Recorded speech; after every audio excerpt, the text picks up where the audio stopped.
On pourrait dire que j'ai une approche souvent liée aux matériaux et aux procédés de fabrication.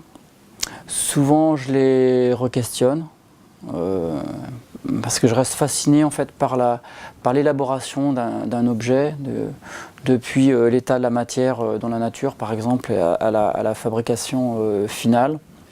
Et souvent dans mes objets, on comprend, en tout cas je fais tout pour qu'on comprenne comment est fabriqué ou d'où vient l'objet d'un point de vue conceptuel. En fait, il y a tellement de choses qui m'intéressent dans le monde de l'objet, qui sont des choses très différentes. Par exemple, moi l'objet me ramène souvent au monde de l'enfance. Je pense qu'on entretient un rapport très particulier quand on est enfant avec l'objet, qui est souvent lié au jeu. Mais ces choses-là, moi, m'ont vraiment marqué. Et très tôt, j'ai commencé à fabriquer mes jouets.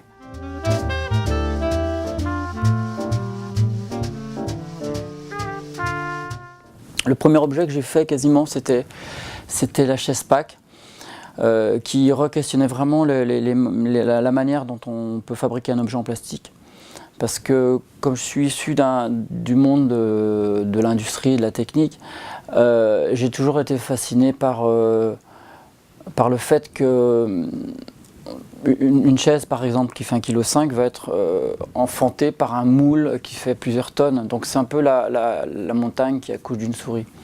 Donc le premier objet que j'ai fait, donc, qui était la chaise Pack, était un objet qui s'émancipait du moule en métal pour être un objet entièrement en textile, cousu, et qui nous ramenait plutôt sur des situations de collection et d'habillement plutôt que de questions liées à l'industrie lourde. Donc ça c'était vraiment la première des chaises Pack, où on voit que la chaise est en tissu. Elle est capitonnée pour que lorsqu'elle gonfle, elle garde sa forme. Et évidemment, ça ne marche pas du tout puisque la mousse a débordé de partout. Mais au fur et à mesure, et c'est ça qui était curieux, c'est au fond dans ce projet, je me demandais quelle forme allait avoir la chaise à la fin, puisqu'en fait la forme elle était complètement dominée par la technique et par la répartition de la mousse à l'intérieur. Peut-être que je vous explique un tout petit peu comment ça marche. Et ça c'est les derniers modèles, je crois. Alors comment ça marche? Donc ça c'est le dernier modèle. Comment ça marche? C'est très simple. On a une boîte comme ça, qui fait à peu près 2 litres, et on a la chaise qui est à l'intérieur, qui est sous forme textile. On tourne un bouton sur le côté, qui va activer un mécanisme qui met en relation 2 liquides composants polyuréthane, polyol et isocyanate. On secoue la chaise, qui fait donc un mélange, puis une émulsion. Cette émulsion gonfle, et elle gonfle la chaise, quoi. Donc la chaise se fabrique devant vous. Et au bout de quelques minutes, la mousse a polymérisé, elle est devenue dure, et la chaise tient. Voilà. Alors la lampe, c'est un monde très libre. C'est vraiment. Donc ça, c'est des lampes que j'ai fait pour une boîte qui s'appelle Serge Mouille Édition. Donc Serge Mouille Édition réédite les luminaires de Serge Mouille, que j'ai eu comme prof quand j'étais aux Arts Appliqués à Paris. Et quand ils m'ont demandé de faire une lampe, je me suis dit que j'allais rester sur les techniques qu'ils utilisent et qu'ils ont éprouvées jusqu'à présent, c'est-à-dire du travail de l'aluminium dans une épaisseur assez confortable, de 2 mm, du repoussage. Et comme Serge Mouille est un très très grand orfèvre et qui savait parfaitement marteler, sur un des modèles, en sa mémoire, on a donc martelé la surface.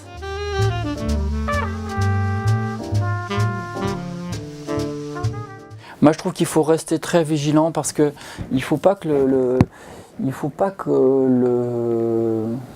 Il ne faut pas que le design s'embourgeoise en réalité, il ne faut pas qu'il soit écarté du monde du réel. Moi je pense qu'aujourd'hui les matériaux, les ressources, les coûts de travail évoluant, je pense que de plus en plus on doit se retrouver sur une économie de moyens, sur un rapport de plus en plus respectueux à la matière. Et je pense que grâce à ça, on devrait trouver une écriture nouvelle dans le design. On fait encore trop de choses de petits bourgeois, quoi, de manière générale.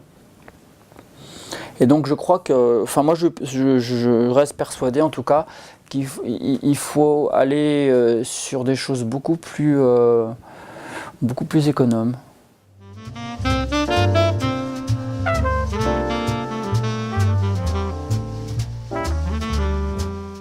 Non, le design français, je pense qu'il se porte bien parce que,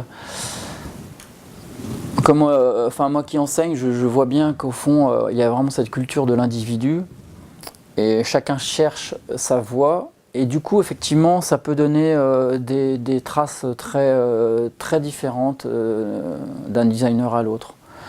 Donc, en cela, on est assez bien placé si on essaye de voir le design comme un monde de la différence.